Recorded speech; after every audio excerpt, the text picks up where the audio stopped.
Share market के जानकार बोल रहे थे कि भाई साहब ईवी सेक्टर जो है बूम होने वाला है, ईवी सेक्टर में बड़ा धमाका होने वाला है। और भाई साहब कई लोग, कई ब्रोकर्स बोल रहे थे कि भाई साहब ईवी सेक्टर जैसा कोई सेक्टर नहीं है, आने वाले दिनों में भाई साहब फाड़ देगा, दो दो गुना, दस दस गुना पैसा करके दे देगा। तो भाई साहब मैंने यहाँ पे जो है एक्यूमुलेट किया, लेकिन आज मैं परेशान हूँ। भाई साहब कितना परेशान हूँ आपको बता भी नहीं सकता। शेयर यहाँ पे 70% गिर गया है भाई साहब। तो आखिर मैंने ऐसी क्या गलती करी भाई साहब जो इस शेयर में मैंने एंट्री लेके इतनी कौन सी बड़ी जो है, कौन सा अपराध कर दिया है भाई साहब। जय हिंद साथियों, मेरा नाम है जितेंद्र और आपका स्वागत है हमारे एक और नॉलेजेबल वीडियो में। साथियों यहाँ पे बात करेंगे ओला इलेक्ट्रिक मोबिलिटी लिमिटेड के बारे में, जो कि ईवी सेक्टर का एक दमदार खिलाड़ी जो है माना जाता था एक समय पे। कैसे क्या हुआ, किन परिस्थितियों में शेयर के साथ यहाँ पे दिक्कतें हुई, आपको मैं बता दूं। सारी चीज़ें मैं आपको आगे चल के जो है बताऊंगा। बस आपको यहाँ पे वीडियो स्किप नहीं करना है, सारे सवालों के जवाब आपको मिल जाएंगे। आपने क्या गलती की, मार्केट में क्या चल रहा है, किस वजह से शेयर गिरा है, आपने यदि एक्यूमुलेट अभी किया है तो आपने क्या गलती की, इससे पहले किया है, किसी भी लेवल पे यहाँ पे भी किया है, किसी भी लेवल पे किया है, इस लेवल पे किया है, 69 के लेवल पे, 130 पे किया है, किसी भी लेवल पे इस शेयर में यदि आपने एक्यूमुलेट किया है तो आपने क्या गलती की, आप अभी भी शेयर में हैं तो आप यहाँ पे क्या कर सकते हैं। तो इन सब चीज़ों के बारे में चर्चा करेंगे। बस आप वीडियो को स्किप कर करके मत देखिए, वीडियो को स्किप करना है तो आप अब भी जा सकते हैं क्लोज करके। बाकी साथियों बात करते हैं ओला इलेक्ट्रिक मोबिलिटी लिमिटेड के बारे में। तो यहाँ पे आप देख सकते हैं साथियों, एक दिन में आप यहाँ पे देख सकते हैं, आज यहाँ पे बहुत दिन बाद भाई साहब, बहुत दिन बाद, मतलब मैं तो आपको बताऊँ मीन्स जो इस शेयर में इन्वेस्टेड है ना उसके लिए आज का दिन भाई साहब बहुत दिन बाद यहाँ पे हरियाली दिख रही है लोगों को। तो लोगों को लग रहा है कि भाई साहब नहीं, हम सही थे और यहाँ पे इंतजार करना और बनता है। सबसे पहले तो भाई साहब आपको मालूम है ओला इलेक्ट्रिक मोबिलिटी लिमिटेड मीन्स ओला की जो आपको स्कूटी, जो ईवी स्कूटी आई है, वो भारत में सबसे पहली इलेक्ट्रिक व्हीकल स्कूटी थी। ठीक है भाई साहब, सबसे पहली भी, सबसे पहले ओला ने यहाँ पे इंट्रोड्यूस किया था कि ईवी में वाहन चल सकता है, इलेक्ट्रिक से इंडिया में वाहन यहाँ पे चल सकते हैं व्हीकल, और यहाँ पे सक्सेस भी हो सकते हैं। तो ओला ने यहाँ पे सबसे पहले जो है ईवी जनता को ला के दिया था। लोग उसी भरोसे में जो है ओला के शेयर में यहाँ पे भर भर के यहाँ पे खरीदारी करते रहे, हर लेवल पे खरीदारी करते रहे, क्योंकि शेयर गिरा जब तो लोगों को इतना भरोसा था कि भाई साहब ये तो ईवी सेक्टर का शेयर है, ये कहाँ ही जाएगा गिर के, यहाँ से तो ऊपर जाएगा ही जाएगा। गिरावटों पे भी खरीदा गया शेयर। लेकिन आपने गलती कहाँ की, गलती आपने यहाँ पे की भाई साहब कि यहाँ पे आपने एसआईपी नहीं किया, आपने यहाँ पे भर के पैसा लगाया भाई साहब। 50 बार नहीं, 100 बार नहीं, हज़ारों बार मैं आप लोगों से बोला हूँ साथियों, आपको अपने पोर्टफोलियो को जो है डाइवर्सिफाइड रखना जरूरी है, और बहुत ज़्यादा ज़रूरी है। नहीं तो आपका पोर्टफोलियो हमेशा जो है माइनस में ही शो करता रहेगा। ठीक है, आपको किसी भी शेयर पे इतना ज़्यादा भरोसा नहीं दिखाना है कि भाई साहब नहीं ये तो रॉकेट हो जाएगा कल के दिन, आज इसमें जो है 2 लाख रुपए लगा देते हैं, कल 3 लाख रुपए मिल जाएंगे या फिर 2.5 लाख रुपए मिल जाएंगे। तो ऐसा नहीं है भाई साहब। ठीक है, तो आपको करना क्या चाहिए, कुछ नहीं करना चाहिए आपको, एक एक दो दो हज़ार रुपये लगा के उसको एक्यूमुलेट आप करते रहें। जब आपको लगे न्यूज़ बेस्ड क्या हो रहा है शेयर के साथ, क्या नहीं हो रहा है, एनसीएलटी की जांच चल रही है, सेबी की जांच चल रही है, ये सब आपको न्यूज़ से जो है अपडेट रहना पड़ता है। ठीक है, एक बार शेयर किया उसने अपना बड़ा सा लो लगाया, उसके बाद आपको थोड़ा सा यहाँ पे अलर्ट हो जाना चाहिए कि भाई साहब 130 से यहाँ शेयर गिर के 5 साल के चार्ट पैटर्न को मैं आपको खोल के दिखा दूं तो भाई साहब यहाँ पे देखिए आप, 133 रुपये का शेयर था। तो पहली जो मेजर फॉल यहाँ पे हुआ है कब था भाई साहब, ये अगस्त 2024 में। यहाँ पे जो पहला मेजर फॉल आया है ये आया भाई साहब नवंबर 2024 तक। अगस्त से आप देख लीजिए, अगस्त से सितंबर, अक्टूबर, नवंबर, 3-4 महीने में भाई साहब शेयर यहाँ पे कितना परसेंट करेक्ट हो गया भाई साहब, यहाँ पे 48% शेयर करेक्ट हो गया।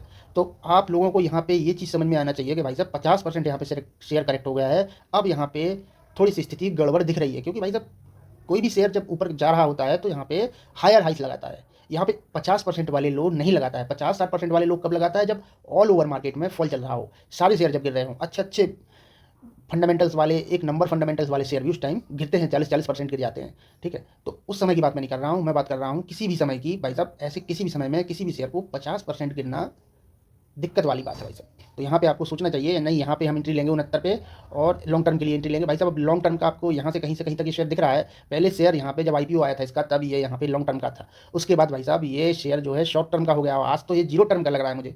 आज की तेजी जो दिख रही है आपको 3.28%, ये तेजी कुछ नहीं है भाई साहब। तेजी यहाँ पे 50 बार आई हुई है, देखिए आप यहाँ पे तेजी, यहाँ पे 69 तक गिरा, यहाँ से देखिए आप 95 तक गया, शेयर 96 तक गया। तो ये क्या तेजी नहीं है?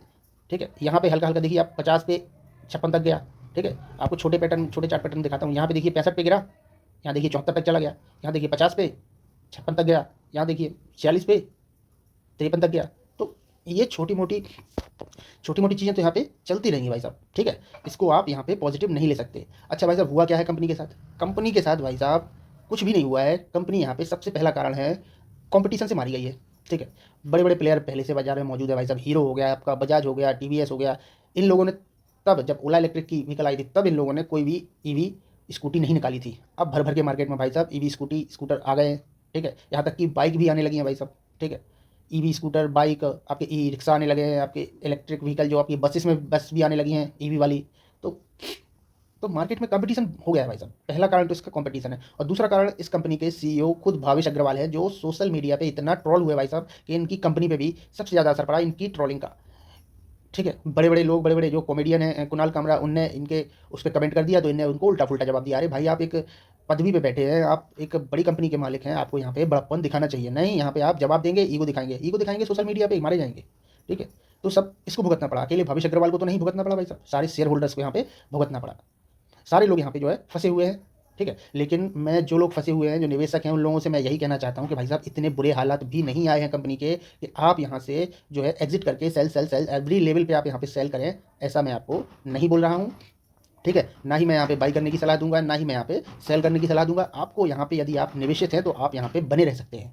ठीक है साथियों, और नहीं है निवेशित तो यहाँ पे फ्रेश एंट्री का कोई भी यहाँ पे जो है लेवल नहीं बन रहा है। फ्रेश एंट्री के लिए तो बिल्कुल एक तरफा यहाँ पे नो है भाई साहब मेरी तरफ से। ठीक है, अच्छा मैं एक बात बता दूं साथियों आपको, इसी प्रकार की चीज़ें जो है आज से 2-2.5 साल पहले जो है ज़ोमैटो के शेयर में हुई थी। मैं आपको बता दूं, 60 रुपये 62 रुपये का शेयर गिर गिर के जो है 35 रुपये पे आ गया था। और इस बीच जितनी न्यूज़ आई थी, कंपनी ने के का साथ छोड़ दिया है, 3-4 कंपनियों ने साथ छोड़ दिया है, ऐसा है वैसा है, कंपनी गिरने वाली है, कंपनी खत्म होने वाली है, दिवाला निकलने वाला है, बैंक करप्ट होने वाली है कंपनी, ये है वो है। बाद में आप देखिए कहाँ है भाई साहब आज ज़ोमैटो का शेयर, नाम अलग हो गया, इटरनल नाम हो गया है भाई साहब, कहाँ है, 250 के ऊपर है शेयर। ठीक है, 35 के बाद ऐसा भागा ना कि कभी रोका नहीं फिर शेयर, आपको बता दूंगा। तो भाई साहब, इन सब चीज़ों को आपको देखते रहना। इस शेयर में भी अभी मैं आपको बता दूं 30-31 रुपये का जो है डाउन साइड अभी और बाकी है, मैं आपको बता दूं तो। ठीक है, इतना डाउन साइड अभी और बाकी है। बाकी कंपनी का ऐसा नहीं है कि ग्रोथ नहीं करेगी। मैं आपको फंडामेंटल्स दिखा देता हूँ कुछ, इसमें यहाँ पे अभी सुधार किया गया है, वो सुधार के पॉइंट मैं आपको बताऊंगा, ताकि आप लोगों की जो है थोड़ी सी मनोस्थिति ठीक बनी रहे। ठीक है साथियों, तो सबसे पहले तो आप यहाँ पे देख लीजिए साथियों, मार्केट कैप है यहाँ पे, देखिए आप यहाँ पे मार्केट कैप यहाँ पे 17,500 करोड़ का निकल के आ रहा है। तो मीन्स कंपनी कोई छोटी मोटी कंपनी तो है नहीं, शेयर गिर गया है भाई साहब, तो इसमें सब समय का खेल है भाई साहब। ठीक है, तो यहाँ पे आप देख सकते हैं, आज एक दिन का देखेंगे तो यहाँ पे आज 3% की तेज़ी दिख रही है। 5 दिन का यहाँ पे देखेंगे तो यहाँ पे 3% की गिरावट है। 1 महीने में 16% की गिरावट है। 6 महीने में यहाँ पे जो है 46% की गिरावट है। और YTD में 51% की गिरावट है। मैक्सिमम गिरावट की बात करें तो यहाँ पे 54% की गिरावट दिख रही है। मैक्सिमम मैं जो कहता हूँ कि यदि किसी ने यहाँ 133 पे एक्यूमुलेट किया होगा तो भाई साहब शेयर में उसको यहाँ पे 70 से 72% की गिरावट अपने पोर्टफोलियो में दिख रही होगी आज के समय में।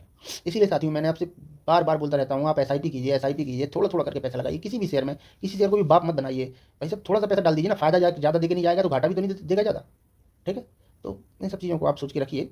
ठीक है, बाकी बात करते हैं फंडामेंटल्स के बारे में। अब मैंने यहाँ पे P रेशियो और EPS का चार्ट यहाँ पे ग्राफ यहाँ पे ओपन किया, तो आपको दिख रहा है भाई साहब, ये यहाँ पे ऊपर की ओर जा रहा है। ठीक है, समझ रहे हैं आप, ये EPS है, अर्निंग पर शेयर है, ये धीरे धीरे धीरे करके जो है बढ़ रहा है। ठीक है, दिख रहा है आपको, दिख रहा है आपको, यहाँ पे सबसे ज़्यादा घाटा है, फिर थोड़ा कम घाटा, फिर थोड़ा कम घाटा, फिर और कम घाटा। तो ये यहाँ पे दर्शाता है कि कंपनी धीरे धीरे सुधार कर रही है। तो ये सुधार के यहाँ पे ग्राफ निकल के आ रहे हैं कहाँ, EPS में। ये EPS के आलेख हैं आपको जो दिख रहे हैं। इसके बाद मैं आपको दिखा दूँ यहाँ पे सेल्स के, ये सेल्स देखिए भाई साहब, सेल्स में तो मेरे को ज़्यादा कुछ कमी दिख नहीं रही है। यहाँ पे देखिए आप, सेल्स में सो कोई ज़्यादा कमी मेरे को यहाँ पे दिख नहीं रही है। ये देखिए आप, कब के सेल्स हैं, ये 29 मई 2025 के सेल्स हैं। यहाँ पे देखिए आप, ये फरवरी के सेल्स हैं। यहाँ पे देखिए नवंबर के सेल्स हैं। तो उतनी ज़्यादा कुछ कमी मेरे को दिख नहीं रही है। इतना तो ऊपर नीचे भाई साहब चलता रहता है, बिल्कुल गिरे नहीं है। सेल्स अच्छे हैं, रेवेन्यू अच्छा है कंपनी का, अभी भी ठीक है भाई, माना जा सकता है कि इतना नहीं है कि भाई साहब कंपनी खत्म हो जाए। ठीक है, दूसरी सबसे इंपॉर्टेंट बात इसमें क्या निकल के आ रही है भाई साहब, रिजर्व देखिए आप, रिजर्व यहाँ पे देखिए 98 करोड़ यहाँ पे माइनस में थे, 98 करोड़ माइनस में थे। यहाँ पे रिजर्व और 1409 करोड़ माइनस में हो गए, फिर यहाँ पे 2909 करोड़ माइनस में हो गए रिजर्व।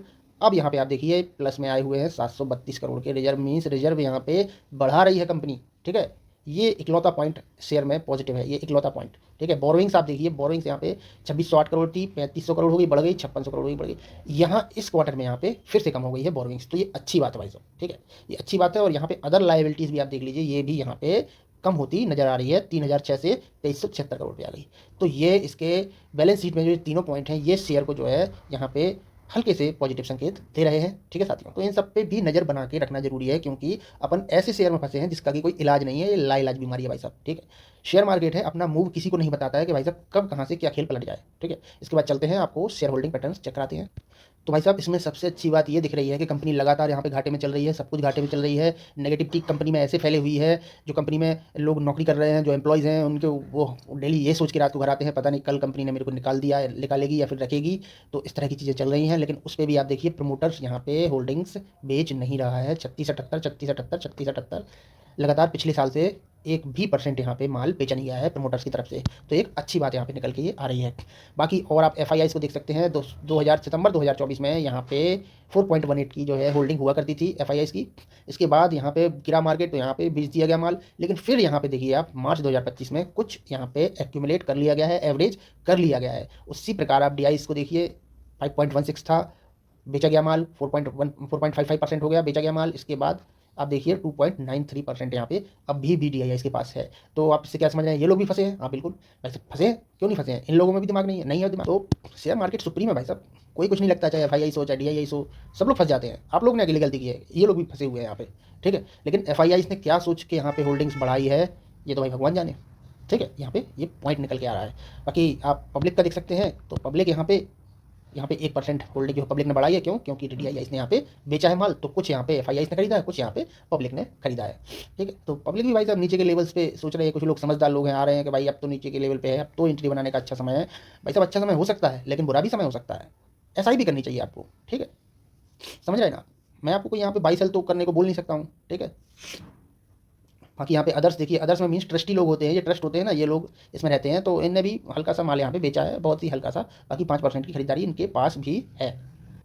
बाकी अगर साथियों आप यदि यहाँ पे फोकस करने के लिए सोच रहे हैं, तो आपको एक और अगले क्वार्टर रिजल्ट का इंतजार जो है करना चाहिए, ठीक है साथियों। तो ये था भाई साहब छोटा सा एनालिसिस ओला इलेक्ट्रिक मोबिलिटी के बारे में, ठीक है साथियों, चलते हैं।